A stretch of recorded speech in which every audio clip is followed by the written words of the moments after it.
Ladies and gentlemen, welcome aboard the Pilot Lawyer Podcast. Thank you for your attention while this important legal information is reviewed. What you hear should not replace consultation with an attorney and should not be considered advice for your situation. On behalf of the Pilot Lawyer and your entire crew, it's our pleasure to have you aboard. Welcome, aviators, to the Pilot Lawyer Podcast with us, the Ison Brothers, at the Ison Law Firm. You're here with us as we navigate the FAA medical certification process for pilots and those who want to become pilots. And of course, as we say around the office, if you don't laugh, you cry. So for the next 30 minutes, we hope to bring you the lighter side of what can otherwise be a frustrating process. So whether you're laughing at us or with us, join us, brothers, as we discuss the fascinating world of FAA medical certification. Well, there certainly is a lot of buzz, gentlemen, a lot of buzz going on about this aviation rulemaking committee for, that's right, mental health. That's this.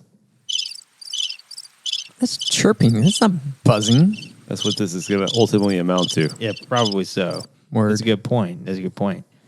The FAA developed an aviation rulemaking committee for mental health and aviation medical clearances. So certainly one topic that we can't really be too flippant about. Very serious indeed.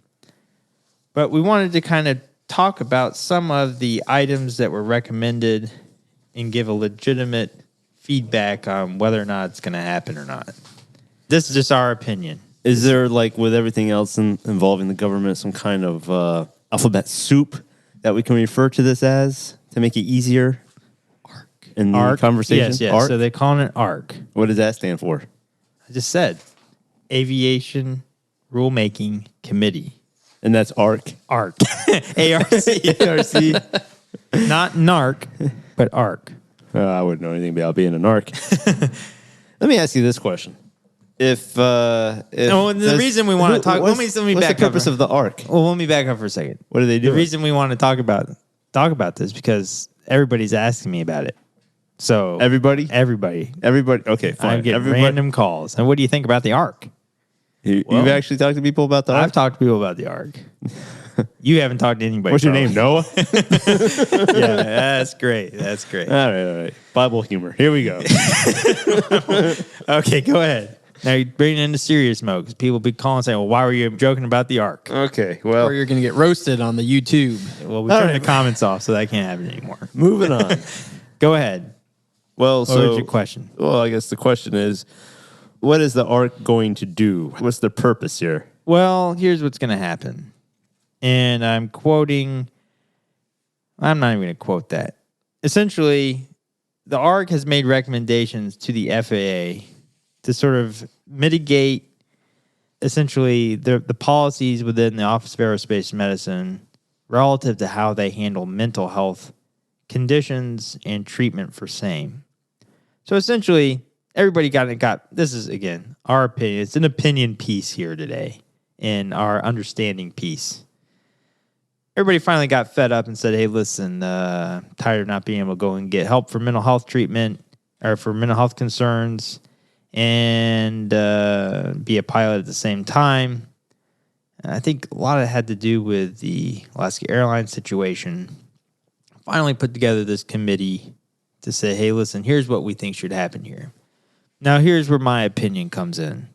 Wait, before we get to your opinion, and I know it's a big opinion. It's a big opinion, baby. Big appetite. But isn't kind of correct me if I'm wrong, because I don't know nothing about nothing. Likely we'll have to correct you. Isn't like the current policy regarding mental health due to the Germanwings incident? It had a lot to do with, so I'm told, from internal sources. Okay, so you have some anonymous internal source, kind of like those that were constantly dripping around the Trump White House. When he was in the office, it was like every 2 seconds there was an anonymous source. Anyhow, whatever. Okay, so the Germanwings incident kind of led to the current knee-jerk reaction, I guess, maybe. I don't know if it's knee-jerk or you have the I know we're on radio, but I got my hand here at the level of my eye. You got the European standards that came up because of the Germanwings event, and then Now I'm moving my other hand above my head to demonstrate that the FAA standards came way above the European standards on mental health. They swung the pendulum a little bit too far. Okay. And so now you have the Alaska Airlines incident. So is the pendulum trying to swing back in the opposite direction or something? Or try to get to a middle ground? The problem is that there are two conflicting interests, in my opinion. Is that the opinion? That's the opinion. Oh. There are two conflicting opinions. I stumbled into that like you wouldn't believe. Yeah. There are two conflicting opinions. Is you've got the people that are the pilots that want to be able to get mental health. That makes sense. Sure. I've got a problem. I need help. But I also don't want to lose my job. Totally or get it. my right to fly. I totally get it. Freedom to fly. Freedom to fly, sure. You don't have a right. Yeah, you don't have a right. You don't have a right to no anything. rights. Yeah. The more I learn about law, the less rights you really seem to have. It's really pathetic. If you have to write it down on a little scrap of paper, Yeah. you know, the Bill of Rights. Yeah. Here's what we're going to give you. Yeah. Do you really have a right if we're having to write it down? All right, we digress. Okay, so on the one hand, there are the pilots that want to get effective treatment, and they don't want to have to wait 2 years through the bureaucracy of the process. Totally get it. On the other hand, again, I'm not speaking for the FAA, they're there for risk mitigation. Risk mitigation being we want to make sure that planes don't fall out of the sky, people don't try to commit suicide, people don't try to commit homicide, people don't succumb to inadvertent symptoms and accidentally crash their plane, have some sort of crisis, hurt people, hurt themselves, and so on. Wasn't that the congressional mandate to the FAA is to ensure the safety of the national airspace system? Well, that's part of the problem. And so they have an obligation to mitigate that risk. They're not there really. Now, I will say wholeheartedly that the people at the FAA, I think, really do, the people there at the FAA, I think, really do have an interest for the aviator. And that's probably an unpopular opinion. But just my interactions with these individuals, I think they really do care about the pilots. The problem is they also care about what they're there to do, which is to mitigate risk. And so they're caring for the pilot, may be saying, hey, listen, I don't think you're capable of doing this to our level of satisfaction. Them telling you can't fly might be they're actually having your interests in mind. Again, that's an unpopular opinion. Or just fulfilling their mandate. Yes, or fulfilling their mandate. So I guess what I'm getting at here is, can the two meet? Can the two meet in the middle to where the mitigation of risk is effective and the bureaucracy and the process is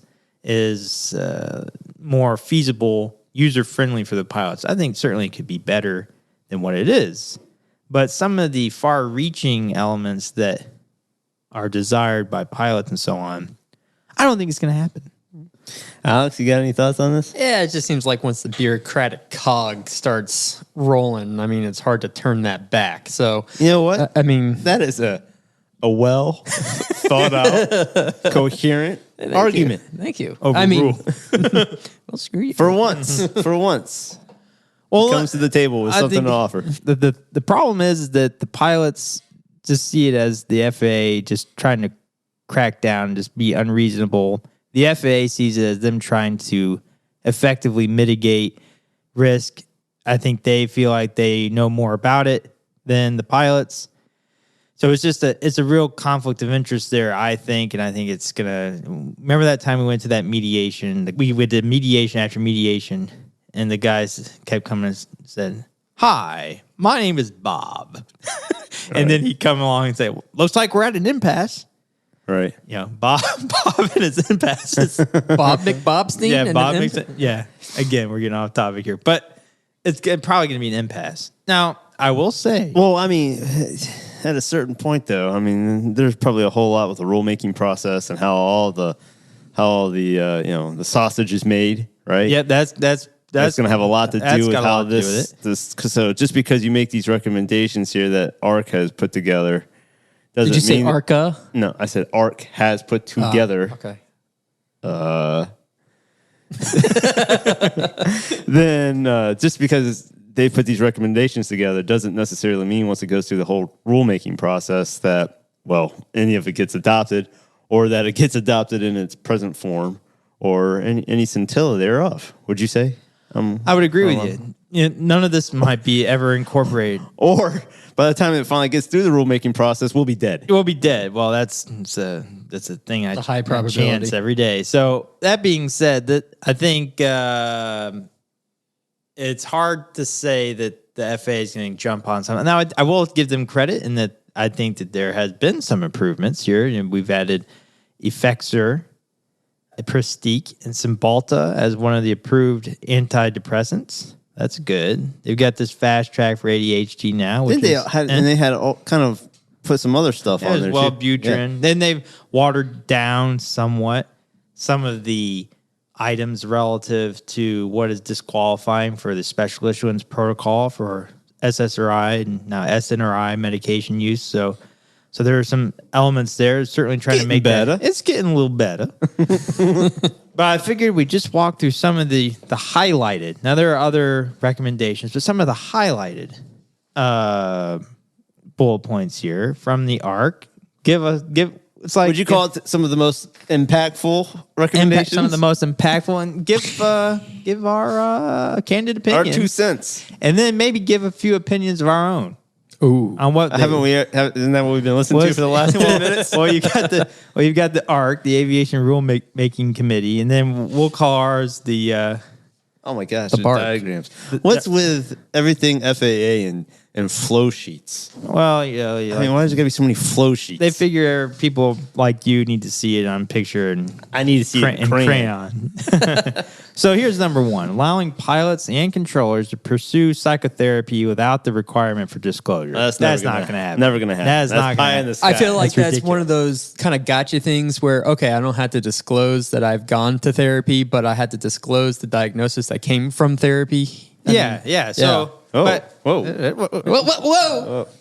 allowing pilots and controllers to pursue psychotherapy without the requirement for disclosure. Well, doesn't that kind of...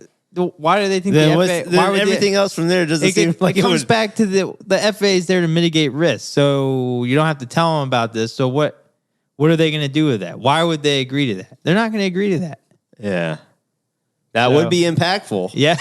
But, I mean, it would essentially eviscerate the entire mental health standards under the regulations. Yeah. Because at 67, 107, 207, and 307 at subsection C, it says that, the individual must have no other personality disorder, neurosis, or maladaptive Other traits mental or conditions. other mental conditions that in the federal air surgeon's discretion would preclude that airman's ability to safely operate, et cetera, right? Kind of paraphrasing there. Yeah, really paraphrasing. Well, but that's the thought. I mean, so if you're not disclosing psychotherapy and the resultant diagnoses that are coming out, how is the federal air surgeon going to be able to determine whether or not you meet the mental health criteria to hold a medical? Yeah. I mean, and under why the regulations. why aren't we wanting to disclose it? Because the system's so problematic. Well, isn't that the whole point of the ARC, to fix the system? You should still, I think the requirement should still be to disclose. It should just be that once it is properly disclosed, they're not going to lose they don't lose their minds over it, And they're going to be things people get in psychotherapy. I mean, it's they not be saying losing your mind isn't the right turn of phrase, but the psychotherapy is not the problem. They don't take issue with people getting psychotherapy now. The question is, well, what are you getting psychotherapy for? Are you getting psychotherapy for psychosis? Well, that's going to be a problem. Are you getting psychotherapy for anxiety? Well, okay. Are you getting psychotherapy for major depressive disorder recurrent? Well, in that case, is psychotherapy enough to mitigate risk on a condition where the risk for recurrent symptoms is inherent to the condition itself? So this one, I think, I think I can take a red pen to this one. Right. Better yet, white out. Take some white out. We've scratched it out. We scratched this one out. All okay. Right. Alex, read this one so you can... Hey, I've had a couple of good ones here, so I don't... As you said. Reducing the wait time between starting an antidepressant or changing dose. I think the thing I object to is that you sound so articulate when you talk. Like it's like you go from your normal voice everyday. Well, I get yelled at for not being articulate enough, and then I get yelled at for being too I'm just slouchy. trying to So work. make up your mind. I don't care okay? what your problems are at home. Yeah, okay? I'm just trying to work. Obviously. I'm just trying to work up some workplace hostile environment. You can put a check next to that one. Let the guy read. Okay, So go move ahead on and with read. this. Go ahead and read. Reducing the wait time between starting antidepressant or changing dosage to applying for a medical certificate from the current 6 months to 2 months for uncomplicated depression and anxiety, further minimizing evaluation criteria for these and other mental health conditions, granting AMEs more discretion, and allowing a return to duty for the applicant far faster than is typical today. Where's the applause? Hey, I read a blurb.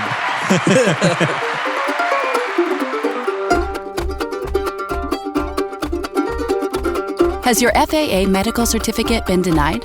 Are you concerned you may not be able to get a medical certificate from the FAA? Are you at risk for FAA action for failing to report your medical history appropriately? Call the pilot lawyer at 1-855-FAA-1215 to discuss your options for getting the FAA to issue your medical certificate and get you flying. We are happy to evaluate your case and discuss with you a plan for presenting your case to the AME or the FAA. Aviation law is all we do, nothing else. I wasn't applauding your reading skills. I was applauding this particular recommendation. I think this is a good one. Yeah, change it. But the problem here is that what they're missing is that the 6 month, lots of times the 6 months, I mean, I guess it's good. I mean, the 6 months, the time kind of gets eaten. If you know how to maneuver it appropriately, maybe it doesn't make a huge difference. I guess unless you're like just starting an SSRI and then you need to wait the 6 months before you have to do the neuropsych and the psychiatric evaluation and so on. Yeah, reducing that to 2 months will help things. At the end of the day, it might not make a huge difference if you have to end up waiting a year and a half to get your case reviewed at the FAA. Like, it's another 4 months. In theory, I know that sounds terrible, but, if they're going to eat it up in the process. Well, I mean, it will help. That's a good. That sounds all well and swell, but is there? And I don't know, but I'm not trying. Yeah, I'm not trying to give the FAA credit here for nothing. But is there a reason why there is a 6 month period with these medications? Well, I think because they want to make sure. I mean, do the pharmaceutical companies say, "Hey, listen, you need to be on it for a certain period of time"? Like 6 to 8 weeks is usually for like SSRIs and stuff like that to kind of build up in the system to take full effect. So you get 2 months there. So that makes sense. You're at 2 months for taking full effect.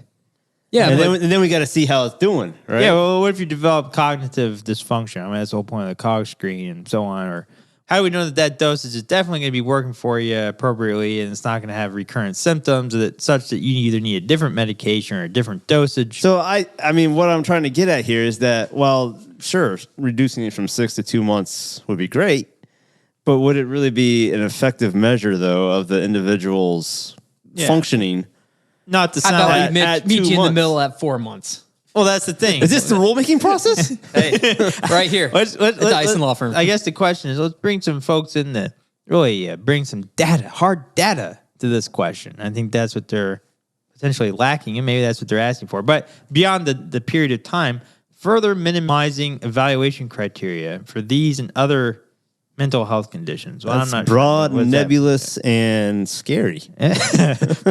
Further minimizing evaluation criteria. I'm not sure what that means. Granting AMEs more discretion. Well, the AMEs aren't going to be able to say, I mean, the FAA has their talons latched onto this process. There's no way they're going to allow that discretion to go to they don't care what AMEs say now at all anyhow. Well, I mean, what if it's like more of like something akin to a khaki? Or, that's not going to happen. I guess it depends on how. Or minimal. there's some kind of decision flow worksheet, like with sleep apnea. Can't. Yeah. If you go in there, I guess they can still issue it if the person has sleep apnea. That might not be a good example. But my idea here is that, hey, listen, okay, they come in, they've checked all these boxes. Hang on, I'm writing this down. Sure. They've checked all these boxes according to this flow sheet, and if they've done that, then they can go ahead and issue. But it's still going to be reviewed by the FAA. And yeah, it's all kind of puts you back to where you're caca. Interesting. I think the answer to that one is hire more doctors. Hire some more, fund the FAA a bit more, and get some more doctors and hire more staff. That would be nice. I think that's the key there. Reduce the wait times. Yeah, that's what it is. Reduce it by hiring more people. Yeah. Right now, as I see it, they've got very limited individuals reviewing. I think, again, They're not limited. This comes from one of my internal thoughts. Oh, boy. But I think they only have about one-ish persons reviewing SSRI cases. Jeez. So take all the people in the world that want to be pilots, put them in a room, and then have one guy come in there, call them one at a time. Next. That's what you're looking at. So why don't you go ahead and hire a few more folks? That'd be a good idea. That's your answer. Lord to knows the whole they thing. could afford to do it with the taxes we pay. My taxes back. All right, where were we? When appropriate, reducing the use of neurocognitive testing and aeromedical certification. While we're reading from an EAA article. Okay, fine. Well, you outed us. While EAA is supportive of the FAA developing a new test that is properly normalized, these tests cause expense and anxiety to countless applicants every year and should be used only in the absence of easier alternatives. That's not going to happen. Well, how are you going to know if the individual has a cognitive deficit? Well, get a letter from their CFI. Well, does the CFI have any training? You know, what does the CFI know? Is the CFI? I know how to fly an airplane by a guy, and he's doing a perfect job. Bang up job. I just don't think that's going to happen. Now, I do see that they have minimized that in some contexts. They're no longer requiring repeat neuropsych testing for the SSRI special issuance protocol. So you're already kind of getting what you want there. I don't think they're going to do anything more. And I can't wait to play this podcast back in about a year when they've implemented all this stuff. And we're feeling like a bunch of idiots. Hey, maybe it's reverse psychology on our part. They'll never do this. This is a different form of advocacy. In the hopes that they do it. All right. Where were we? Next. Revisiting the FAA's disqualification of attention deficit and hyperactivity disorder, ADHD, when treated with medication. Conducting any studies necessary for an informed decision. I'm not even going to offer that one a conversation. Oh, I think we should, because I think there's people that would like to be on. It's not going to happen. But the people. The people that want to be on the medication. On Adderall. And Adderall and Ritalin or whatever it may be, some amphetamine, right? Well, here's why it's not good. And still be able to fly. It's like the marijuana issue. Okay. May I? Well, we're waiting. Well, we're waiting. So here's the problem. Get on the with medication itself is the problem. Why? Well, it's part of the DOT. You'd have to change DOT protocols. The DOT this isn't just a pilot issue. Anybody within the DOT community that is performing safety sensitive functions can't be using amphetamines. This one's been worked up the yin yang. There's no way they'll ever allow that, in my opinion. Well, what if the person is flying on third class? No, they don't care. They're not going to let it happen. Well, but if you're flying on are you going to be able to perform a safety sensitive function on a third class? No, you're not. But here's the thing. So then why not let third class people have it? Why don't they let is it a safety concern for first class? Why do they let fighter pilots take it? They don't. Is it a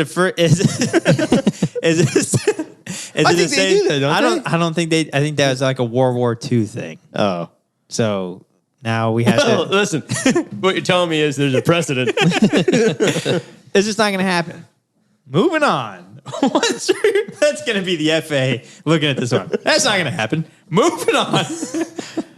Once reforms are implemented, creating a non-punitive pathway for pilots and controllers with previously undisclosed diagnoses to disclose the FAA. Now that one I can get on board with. What's this? That's the drums. Oh.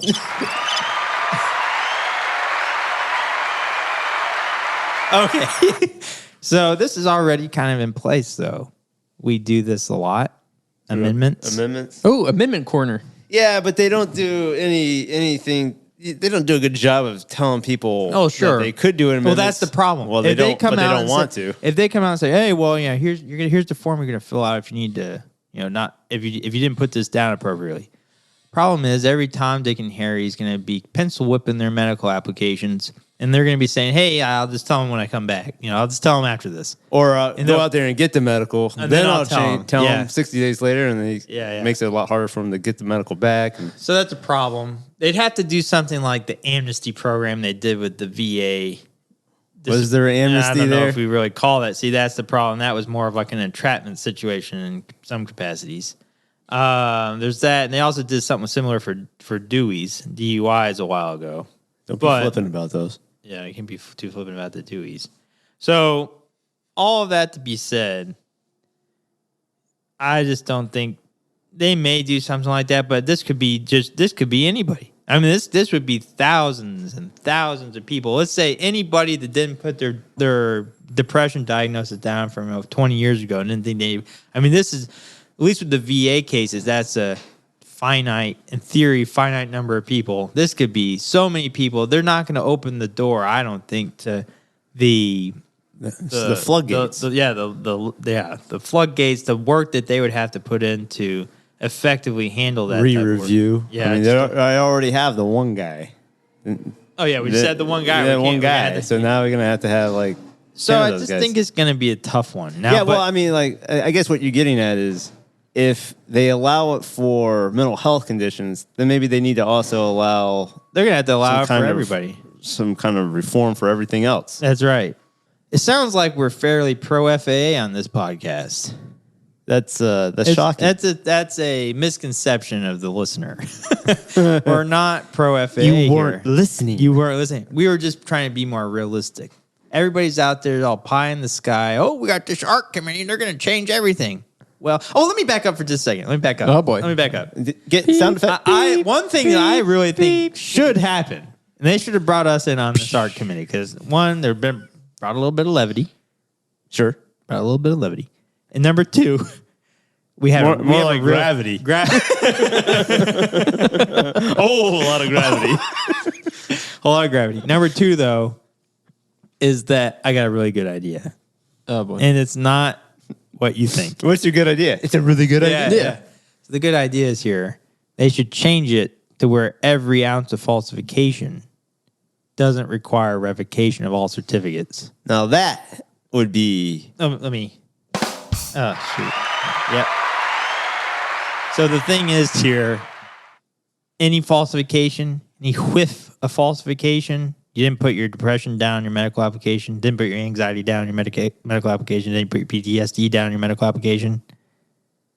You're getting We're revoking it all, baby. We're taking your ATP. We're taking your medical certificate. We're taking your type ratings. 737 ratings. That's the thing. So why can't we mitigate that a little bit? Why can't we say, hey, fix this, and then we'll see if you're eligible to hold your medical? Why can't we do that more often? it seems as though they kind of want to acknowledge that.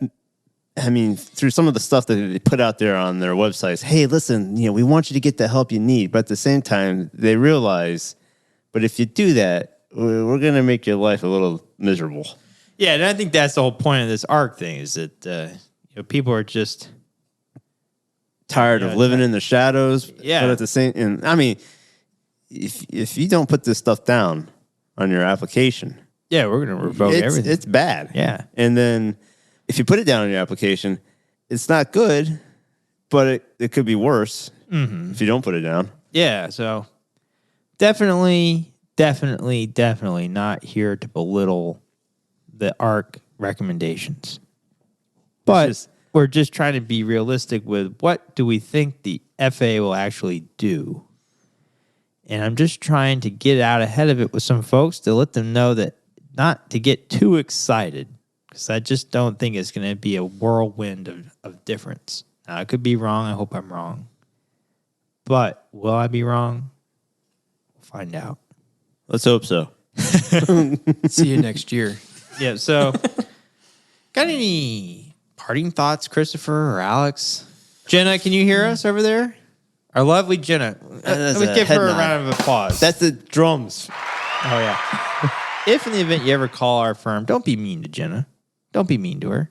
Yeah, we've had some people that have been very mean. Yeah, been very mean to her. Without her, the place doesn't run. I will close this. It is practice infinitely down. better. Can you hear that, Jenna? It is infinitely better Infinitely. with Jenna here. We have like 50 people that listen to this podcast, and they're all hearing our high applause of you. So We've put it into the ether, Jenna. Yeah. Okay? So you can play this back when we have our workplace environment lawsuit broadcast. Land this sucker. Okay. So again, not being insensitive. Please don't think we're being insensitive. We're just being realistic here. Well, you've logged another uneventful half hour listening to the Pilot Lawyer podcast. And even though the ARC will probably recommend next time that we get disbanded as a podcast and law firm, we are the Ison Brothers of the Ison Law Firm. We'll see you next time, if there is a next time.